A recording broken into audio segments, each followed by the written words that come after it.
Welcome back, everybody, to the Houston Texans Madden 21 franchise rebuild. At 7-4, we're actually in the playoff hunt this year, and the best record we've ever had in this series is just 8-8. We did that a couple times. Now we're 7-4, we have a chance to have the best season of the series, and to this point it easily has been, with the defense taking a major step forward, and now the offense seeming to get a boost with Robert Penn returning last episode and having one of the most electrifying plays of the series. I think his touchdown run has to be in the top 2 or 3 plays so far in this series, especially with the build-up, waiting for him to eventually play and for this running game to become a bit more of a strength. I feel like we can definitely make the playoffs and do some damage this year. This defense, I believe, will give us a chance to win in any game because of their playmaking ability. We might not be in the top 10 as far as points allowed are concerned, but we are tied for first in sacks, and we are above average at getting interceptions. We've been able to force some fumbles as well. We're tied for first in fumble recoveries. Sacks and fumbles have changed a lot of games this season and kept them close. So we'll see how it goes as we take on a very good Bengals team today. They are 8-3, and this could be a potential playoff preview. It's now showing the playoff picture. Obviously, we're in first place right now in the AFC South, so we'd be the 4 seed, having to take on Kansas City in the first round if everything remained the same. We haven't gone through the developments very much this season, but George Ingram has been revealed to have star development. Dante Hairston also has star development, and I've made him a focus player once again. I'm really trying to get his overall up fast and the run blocking as well. Kind of unlucky with the blocking archetypes to this point, but I think that eventually he can be our number 1 tight end. Defensively, we already know Beverly has star dev. He earned that. It's still showing hidden dev. And Cordell Hillhouse has star development. Although with the numbers he's putting up, maybe he has a chance to earn superstar development. At the very least, a development opportunity is possible, Rookie of the Year is possible, and all that would be extremely valuable.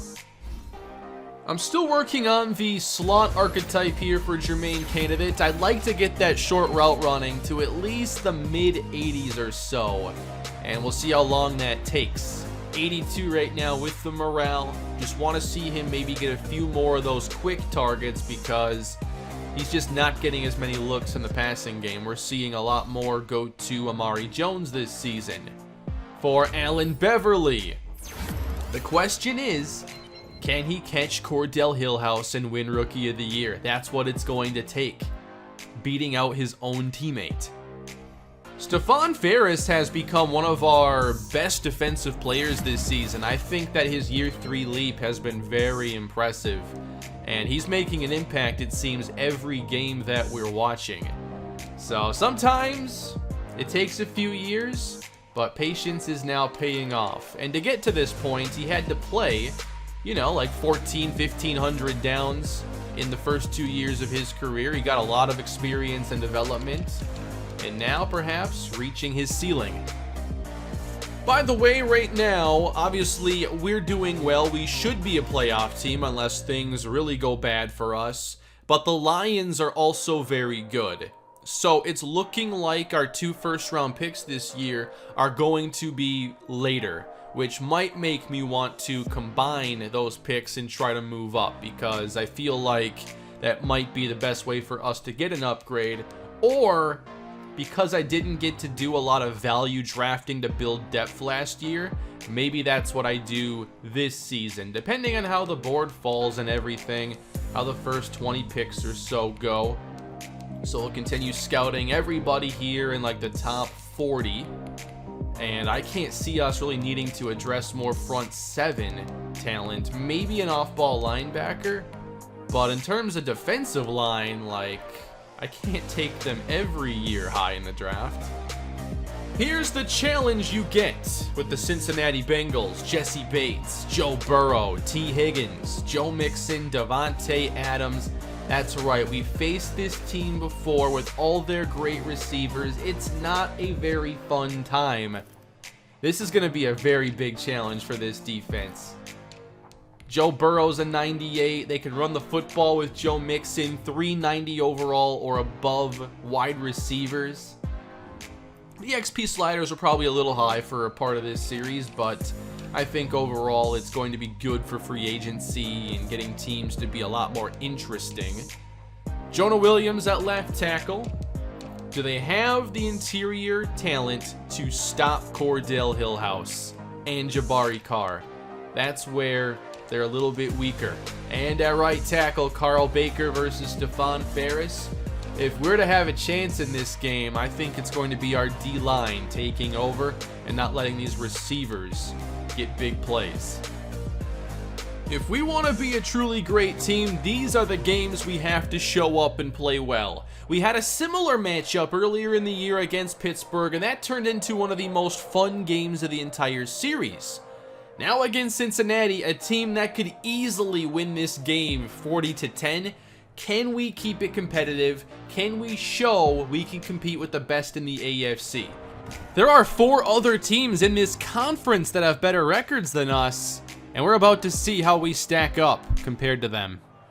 A lot of superstars across this Bengals offense, and we begin at the 25-yard line. Joe Burrow's going to hand this one off, and Stephon Ferris makes the play at the 26.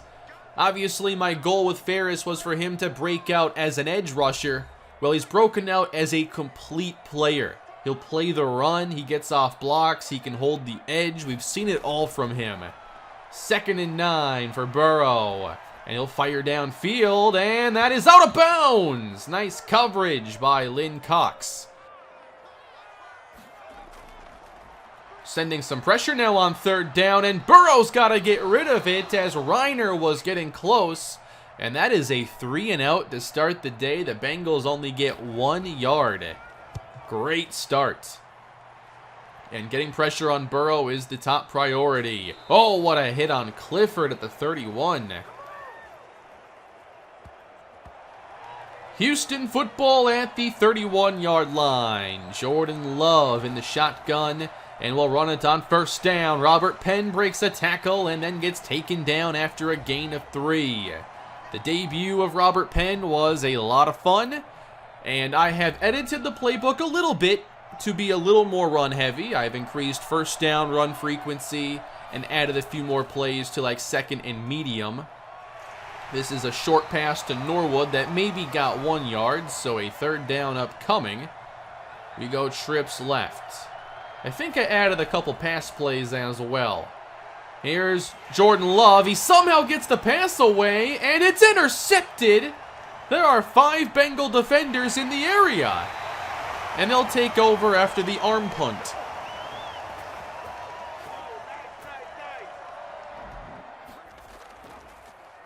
Bengals take over again. Jabari Carr makes the play, stopping Mixon at the line of scrimmage. About 7 plays into the game, we haven't seen really anything good for either offense. 2nd down and 10, Bengals spread the field, run it to the right side, and Reiner takes down Mixon. 3rd and 10, pressure, forcing Burrow outside, but he wants to throw it and will just throw the football away. 2 excellent sequences, 6 plays. 1 yard allowed.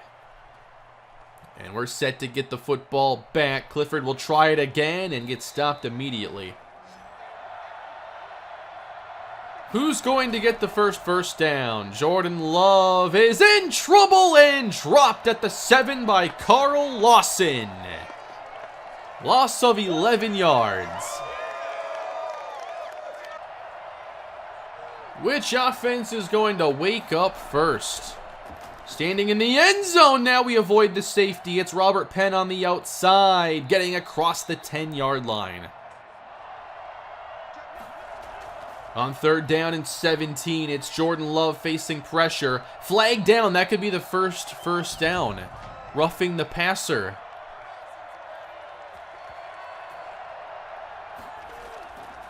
Now let's see if we can earn a first down. It's Jordan Love across the 30. We'll take 5 yards on first down. That is the best offensive play of the entire game to this point. Blitz sent, pass, caught by Norwood. He turns up, picks up the first down yardage, and heads into Bengal territory after an over-aggressive play by Jesse Bates. A fake now from Love, and he's in trouble and sacked again at the 49. We got to protect Jordan Love a lot better than this. And this has been a pretty aggressive defense. They've sent a lot of blitzes, and they do it again. Jordan Love over the middle for Amari Jones. A first down here puts us in field goal range. It's Love. He'll fire out to the sideline, and perhaps was just throwing this one away. We showed a little promise on that possession, but this has been dominated by defenses early. That doesn't seem to be a good punt. Not one bit. Well, Cincinnati doesn't have a first down yet on their first 2 drives. They'll try their 3rd possession, and Carr gets to Burrow, who is 0 for 4.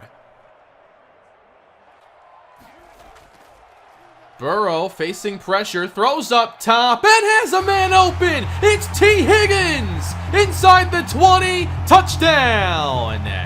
Fletcher tried to make a play and came up empty. Higgins with the touchdown of 71 yards. Just a bad play here from Isaiah Fletcher, a 50-50 ball. And if you're going to go after it, you better get a piece of the football. This is a really interesting play you don't normally see in Madden, but a really nice adjustment by Higgins as Fletcher gets out of position. That's a tough way to allow the first points. Cincinnati gets their big play. Can we get ours? Back to pass on first down. Some time to throw. It's Ingram on the catch at the 31. 8 passes, 2 rushes. I'll continue to work on the rush frequency as Penn gets close to a first down. They actually gave it to him. Since when are these close plays first downs? To the outside now with Robert Penn. He picks up a couple more.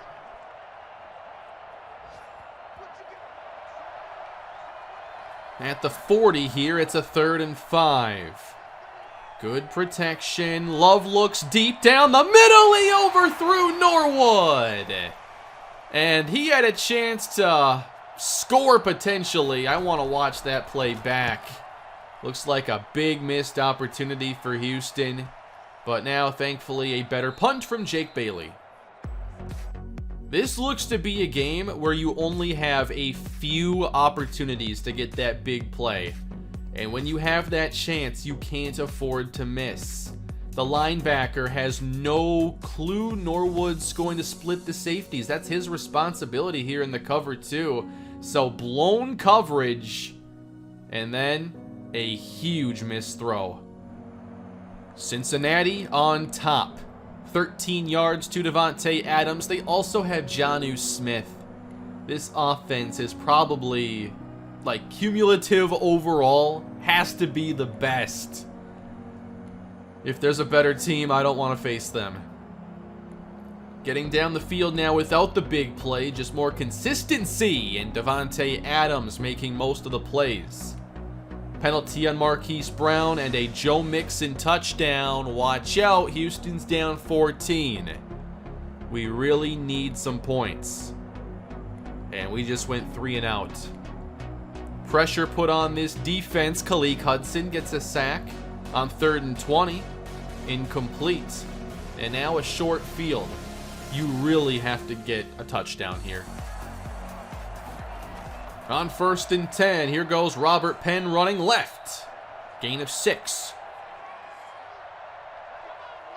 Neither team focused on their running game here early on. Here's Love to throw it again. Wide open for candidates. Texans inside the 30.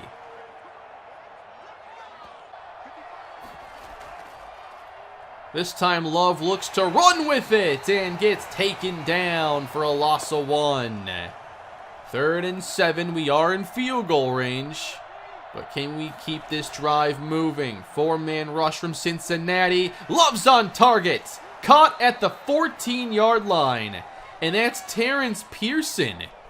We haven't seen him in a long time. Drive not over yet. Robert Penn inside. Flag down as he breaks a tackle and takes it down to the 1. You can see what this offense could be just based off a few of the plays he's had. But holding here is going to back us up at the 21. Going to be tough to get this one in the end zone, but on 1st and 19, Love has 3 yards. Trying to run it here. Penn, following Bullard, takes it to the 13. Can you get an open look here in the end zone? 3rd and 10 for Jordan Love. Pressure in his face. He'll check it down to James Golden. And we'll have to bring out the kick team. So we have the overthrow on that pass for Norwood earlier. Now we have a short field, a big penalty, and we only get 3. That's why we're down 11 right now. Those 2 opportunities were not maximized. Bengals now trying to extend the lead. Incompletions here for Burrow, and 2 deflections on that drive by second-year corner Lynn Cox. Texans take over, but a sack starts the drive. Don't expect much here. And Cincinnati will get an extra possession after another short punt. Super inconsistent punting here by Jake Bailey. And the Bengals hopefully don't get a touchdown. Penalty to the 1. Wow, they're out of time. We get lucky. Very lucky. But eventually we got to make plays. Down 11 points. Getting to midfield. Penn loses 2. Penalty on good. And then a 9-yard run. Somehow we got a first down there after the penalty. No clue what happened. 7 now for Canada. That converts a 3rd and 5. 12 to Norwood. Red zone trip number 2. Randy Wallace with a penalty. And then a Norwood touchdown. Finally. And I guess even after the penalty, we still went for 2. Should have just kicked the extra point at that stage. Cincinnati up 14-9. 4 and change to play in the 3rd. Penalty now on Lynn Cox, and 24 to Tyler Boyd. Bengals to the red zone. And they get stopped on 3rd down, but go for it. And they're going to get the touchdown. 21-9. Can we make this a game? 1st and 10 at our own 25-yard line. Jordan Love opens in the air and fires to the open man for a first down. That's Ingram.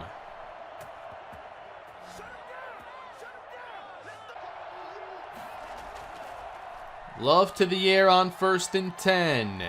A lot of time again. He has to throw it short to Ingram. I like that most of these short targets do go to Ingram. At least there's a chance he could break a tackle or make somebody miss and then turn it into something. Off balance and nearly picked off. Jordan Love got lucky there, and I think somebody was downfield. Yeah, Leslie Good, ineligible downfield. I'm not sure I've seen that on a regular play-action play like that one was. 19 seconds to go now in the 3rd quarter. Jordan Love doesn't have the time now, and he gets sacked. 4 sacks on the day for Cincinnati, and now a 3rd and 17. Can we find a big play somewhere? Not going to get it here. 4th down, Houston. Well, the defense basically can't allow any more points. Maybe 3. It's 1st and 10 for Joe Burrow. He'll float downfield and has a man open. That's Mixon, tripped up by Kurt Reiner.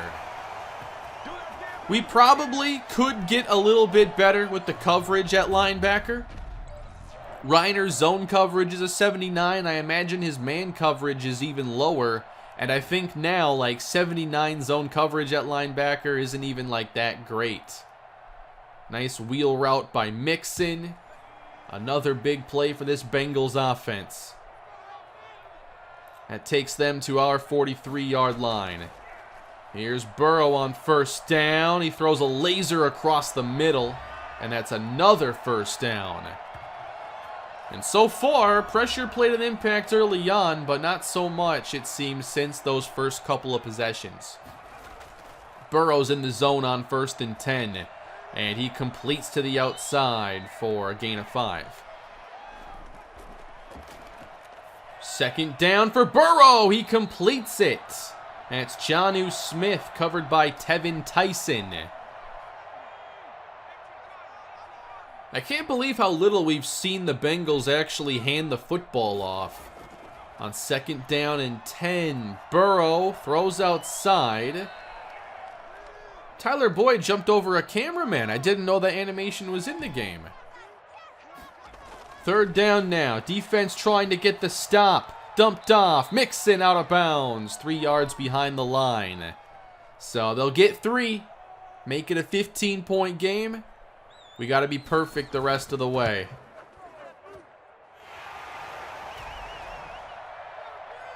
Can anybody make the big play for us on offense? There goes Robert Penn, who hasn't been a huge factor in this game. 1st and 10 for Jordan Love. Across the middle, and that's a short pickup. James Golden checks in as the Texans go split back on 2nd down. This is probably a play action? No, it's a different play. And down goes Jordan Love. Another holding call here, but it'll be declined. 5th sack of the day for this Bengals defense. Robert Bullard gave that one up. 3rd down and 15 already? This drive just started. Dumped off out of bounds, and we basically have to go for it. If we don't convert, Cincinnati can just kick a field goal, pretty much. Gotta get to the 35. Love fires long, and has a man, but Jones could not make the catch. He also ran out of room. Bengals take over on downs very quickly. We just feel very overwhelmed with this game. Play fake here for Burrow. And on target for a gain of 7. They still don't hand the football off, and Burrow's going to be dropped. Lynn Cox on the blitz. That takes Cincinnati back to the 19, but it'll take another 15, 20 yards of lost positioning here to not have them go up 3 scores. Or we could get a turnover. Won't happen here. Can we block the kick? No. Cincinnati up 27-9. Pretty confident in this one being over, but I still want to see if we can at least put together one drive. Just something. One more possession. We have 1 touchdown drive on the day it was simulated. We haven't been able to get downfield, and we don't have very many plays that have gained more than 10 or 15 yards. 8 in coverage here. Nice catch by Norwood, and that is going to be one of our best plays, a 17-yard pickup. If we score quick, there's still a way to make this interesting. But we're at 4.5 minutes left. We have to score in like the next few plays, I feel. And Love just has to get rid of this one. I still feel like interior offensive line is a big need on this team. Love is on target again. Nice catch by Ingram, but that clock keeps moving inside 4 minutes. Press coverage here from Cincinnati. Love on the short drop. Fires and is intercepted. Going back the other way. Cincinnati putting the finishing touches on this one with a pick 6. 53-yard touchdown. And the Bengals will score a decisive victory. Remember earlier when I said they could easily win a game like this 40-10? Well, they're almost there. 34-9 as the Texans have not been able to compete. Early on, we did do some good things defensively, but the offense looked overmatched the entire time. Looks like we might add a few more points here, make it look a little closer. Candidate scores, but this game is indeed over. Still some progress to be made for the Houston Texans. This will drop us to 7-5 on the season. But I think the Bengals are going to be a team that's in that number 1 seed conversation. They're just so stacked on offense.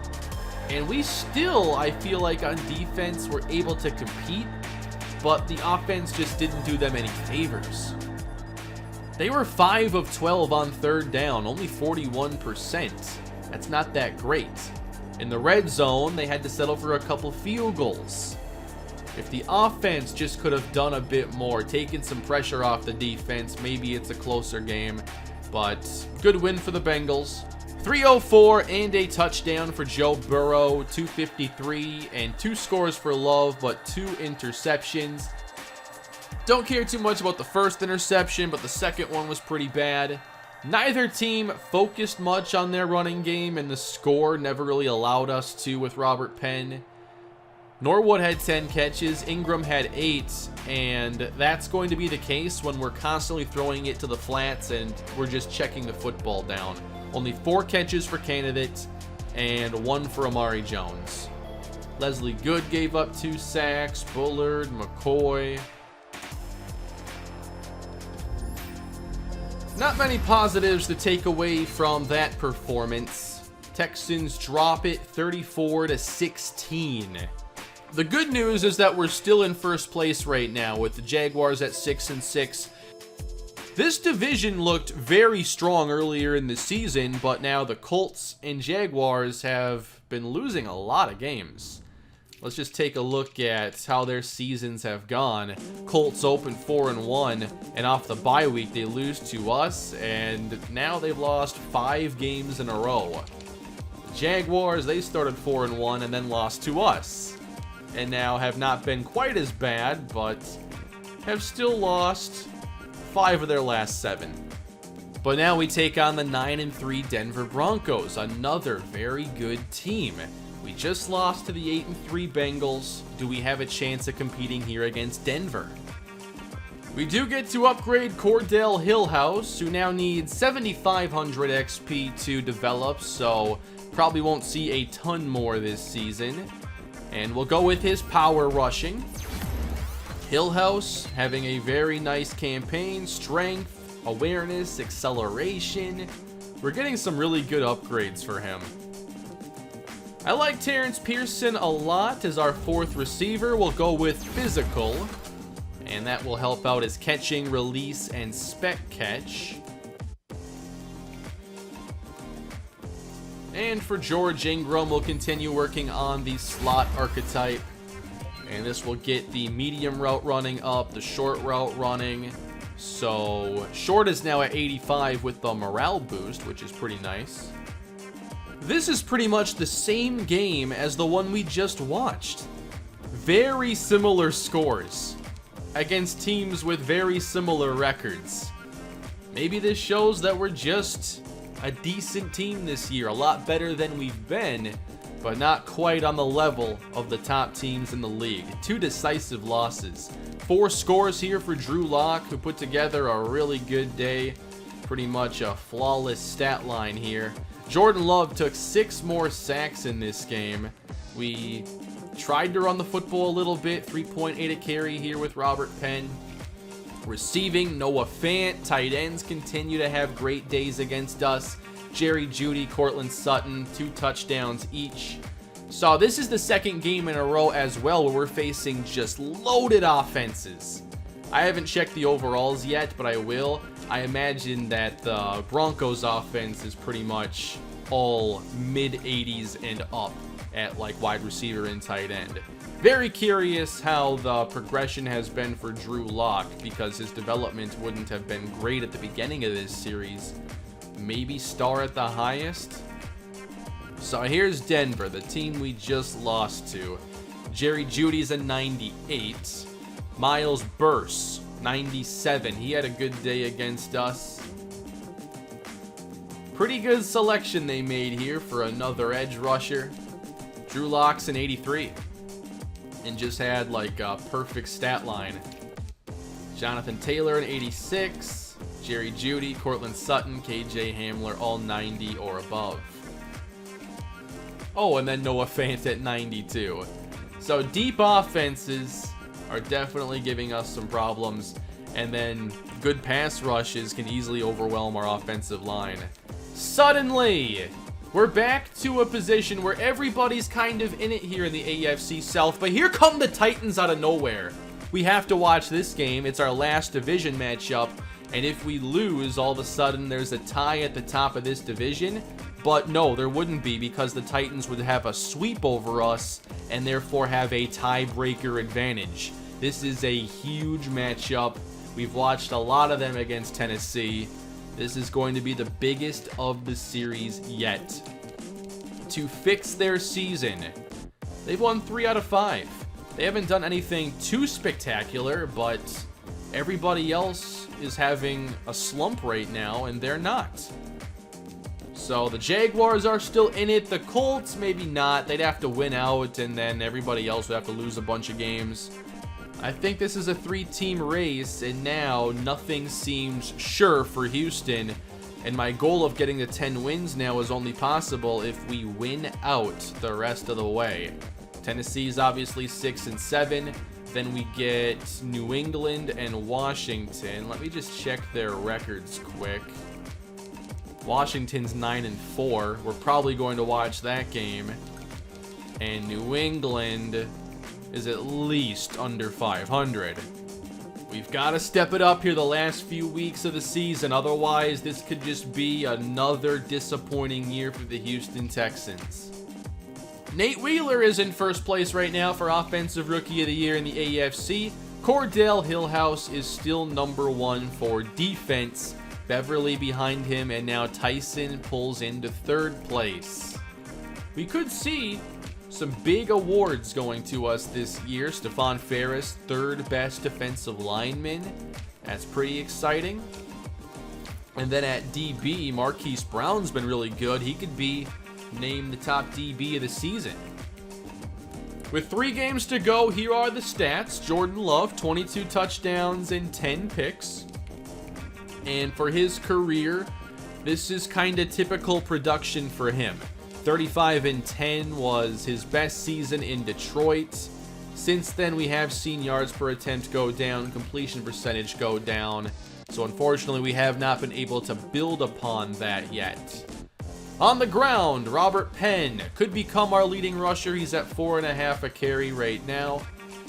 Receiving, Norwood is the number 1 receiver right now. Amari Jones behind him. I have no clue who finishes in first place. Leave your predictions down below. I'm going to say it ends up being Amari Jones because we're going to watch a lot of these remaining games, probably at least 2 out of the 3, maybe all 3. And Jones tends to do more. But if the pass rush is a problem, then it's probably going to be 10 catches, 90 yards again for Norwood. On defense, the sack production has been excellent. Stephon Ferris at 9.5. 1 more sack and he gets the 10. Jabari Carr could get there. Cordell Hillhouse could get there. And then 4 picks for Marquise Brown to go with 7 deflections. That's it for today's episode, everybody. The Texans do not play up to the level we hoped they could. But now we'll see if they can rebound to finish out the season. 3 games to go. We'll be back soon with more of the Texans franchise. Thanks for watching, everybody. Please leave a like and subscribe to the channel and leave your thoughts down below. Do you think we're going to make the postseason, or is this going to be another bad year for the Texans? Have a great day, and I'll see you next time.